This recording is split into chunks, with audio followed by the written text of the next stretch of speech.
Bonjour à tous et bonjour à toutes. Olivier Granilic au micro pour un nouveau numéro de Israël Demain, comme chaque lundi sur Studio Kalita. Vous savez, Israël Demain, c'est l'émission qui parle des nouvelles technologies, de l'innovation en Israël. Et aujourd'hui, on va parler de réalité augmentée. Alors, on va tout savoir sur la réalité augmentée grâce à Michael Assuet qui est avec nous aujourd'hui dans le studio. Vous nous promettez qu'à la fin, on saura tout ? On va essayer.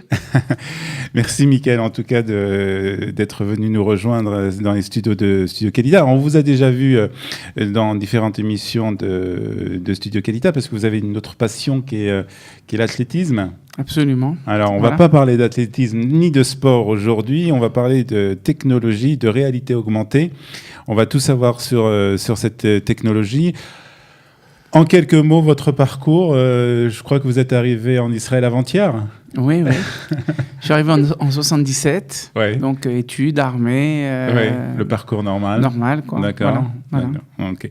Et donc, depuis quelques années, vous vous intéressez en tout cas à cette technologie de réalité augmentée. Vous faites partie d'une start-up, on va dire. On peut dire, oui. Une entreprise qui se trouve ici à Jérusalem, qui est une entreprise franco-israélienne avec des Israéliens Non, c'est une petite structure, on est deux, éventuellement trois. Ouais. Donc c'est encore vraiment pour l'instant, outsourcing, on fait extérieur, mais enfin, on est francophone en tout cas. Ouais. Interactive et IR. Et AR. Et AR, c'est les initiales de Augmented Reality, donc en français, réalité augmentée. Donc on a aussi interactif, donc quelque chose qui est interactif. Oui, parce que c'est une technologie qui est interactive. D'accord. Alors, dites-nous ce que c'est. Qu'est-ce que c'est la réalité augmentée ? C'est quelque chose de nouveau d'abord ? C'est quelque chose qui est... Non, ce n'est pas une technologie qui est nouvelle, mais disons qu'elle est adaptée aujourd'hui, on peut dire à tout à chacun, puisque on a des portables qui sont assez puissants aujourd'hui par rapport à il y a 20 ans, par exemple. C'est une technologie qu'on utilisait déjà dans l'armée il y a au moins 20 ans. Ouais. Donc aujourd'hui, c'est donné à tout le monde de pouvoir... Il y a des applications qu'on peut mettre sur un smartphone, sur une tablette, donc on peut utiliser. Alors, qu'est-ce que ça fait ? Qu'est-ce qu'on voit lorsqu'on met cette technologie sur un smartphone ou sur une tablette ? Pour essayer d'expliquer, disons, on va dire qu'on a automatiquement, obligatoirement, quelque chose, c'est-à-dire un smartphone ou une tablette. Ouais. Dans ce cas précis, on va reconnaître une image et on va coller une couche digitale supplémentaire qu'on ne voit pas, c'est-à-dire sur l'image. Ouais. Quand nous, on ne sait pas qu'elle est là. Et donc, on va créer une réalité sur une réalité. D'accord. C'est-à-dire qu'on va, par exemple, on fait des livres. Ouais. Donc, on a des animaux de toutes sortes. Quand on va fixer l'image où il y a l'animal, il va être... Ouais. Il va se lever, on va dire en 3D. On va voir un petit film, je crois, justement, qui montre bien comment ça marche avec justement... Ouais, dans le film, donc, on voit maintenant... Un livre que vous avez... Voilà. Donc, l'enfant descend l'application et on voit l'animal, effectivement, qui se lève en 3D. Et quand on regarde, là, on a filmé l'écran, finalement. Ouais. C'est ce qu'on voit quand on regarde l'écran. On va voir l'animal vraiment, vraiment bouger. Ce qui est interactif, c'est qu'on peut le faire bouger à droite, à gauche, on peut l'agrandir, on peut le rapetissir. C'est ça qui est interactif. Et il va raconter l'histoire aussi qu'il y a dans le livre. Ouais. C'est pratiquement magique, on dirait. Le monde est digital. Welcome. C'est un coup de baguette magique et on voit s'animer devant nous des animaux, enfin toutes sortes de choses. Alors, vous avez appliqué ça à des livres pour enfants. Absolument. Pour le moment. Le but, c'est quoi ? C'est d'essayer de favoriser la lecture, de pousser les enfants à la lecture ? D'abord, les enfants, c'est des petits-enfants, on va dire comme ça, qui ne savent pas obligatoirement lire. Ouais. En tout cas, le livre existe, il y a des images, donc on peut voir ça. Ouais. Il y a des images et il y a un texte. Okay. Alors, ce qu'il y a derrière ça, d'abord, c'est que la personne qui a écrit ça, c'est une étudiante qui avait un souci des animaux. Ouais. D'accord ? Et elle a écrit de façon à ce que les enfants comprennent que l'ennemi de l'animal, c'est l'homme et pas le contraire. D'accord. Donc, souci de préservation des animaux. Et c'est un lien, en vérité. On va dire que le livre est un livre d'abord en soi. Alors, donc ça, c'est le livre normal. Un livre en soi. Donc, on peut le lire comme ça. Absolument, on peut le lire sans aucune application. Qui en plus a une application qui fait quelque chose d'interactif. C'est-à-dire l'enfant va voir quelque chose qui bouge, ça va l'intéresser au livre. C'est-à-dire que l'enfant va après prendre son smartphone, puisqu'aujourd'hui, pratiquement tous les enfants très jeunes... Ou les parents vont montrer à l'enfant comment l'animal va... Là, on voit, je ne sais pas c'est quoi comme animal. C'est un rhinocéros. C'est un rhinocéros. On va voir tout d'un coup le rhinocéros s'animer. Absolument. Il va venir comme ça, se bouger, il va se promener sur la table, voilà. Donc ça entraîne justement... Je veux dire qu'il y a un autre avantage à ce livre, c'est que l'application est en plusieurs langues. C'est-à-dire que ici c'est en hébreu, les livres sont en hébreu, mais ça peut parler français. D'accord. Ça peut raconter l'histoire en français. Il va raconter l'histoire en français. D'accord. Donc ça peut apprendre aussi grâce à ça, pour ceux qui commencent à lire en tout cas. Voilà. Ça peut aussi apprendre un moyen en tout cas d'apprendre les bureaux. Alors comment cette société a été créée? Comment vous avez eu l'idée de développer ce genre de technologie? J'ai un partenaire qui s'appelle Arik Chéri.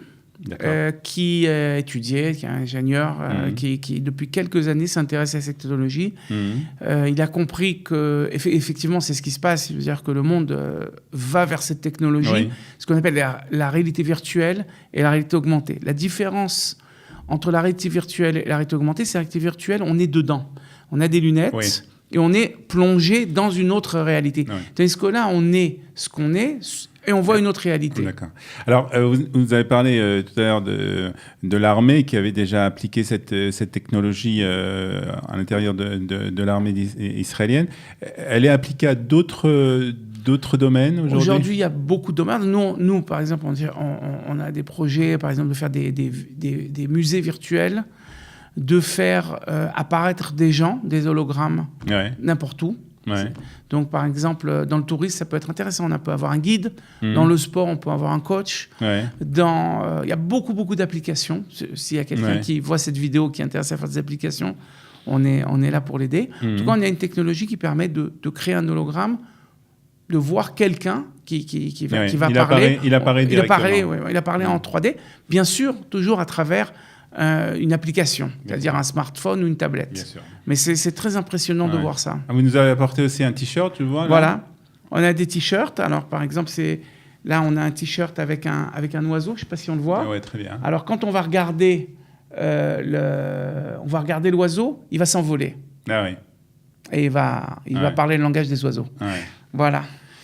Donc très bien, une technologie qui permet comme ça d'avoir des personnes devant nous sans qu'elles soient vraiment avec nous, devant nous, que ce soit des personnes ou des animaux. Est-ce qu'on peut entendre aussi parler les personnes? Bien sûr.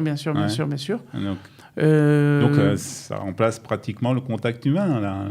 Non, mais disons, par exemple, aujourd'hui, on a beaucoup de WhatsApp, des choses comme ça. Alors, le monde est digital par le WhatsApp. Tout à fait. Donc, on s'écrit, on se parle même par WhatsApp. Donc maintenant, on peut avoir la personne devant soi. Donc au contraire, c'est-à-dire qu'on ça rapproche les gens. On peut avoir un message sur WhatsApp, on peut écrire ou l'enregistrer et avoir aussi le visage. Absolument. Vraiment, le monde va vers cette technologie. Alors, vous avez des projets? Est-ce que ça peut être des personnes qui ont des idées, qui veulent appliquer cette technologie à leur domaine d'activité ou bien pour toute autre chose? Est-ce qu'ils peuvent faire appel à vous pour justement que vous les aidiez à développer? Absolument.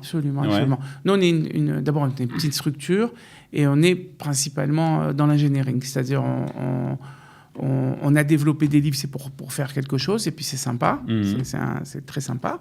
Mais si quelqu'un d'autre veut faire des livres, si quelqu'un veut faire un mariage et veut que les gens apparaissent pour inviter les invités à venir, par exemple, des choses comme ça, c'est tout à fait faisable. Absolument.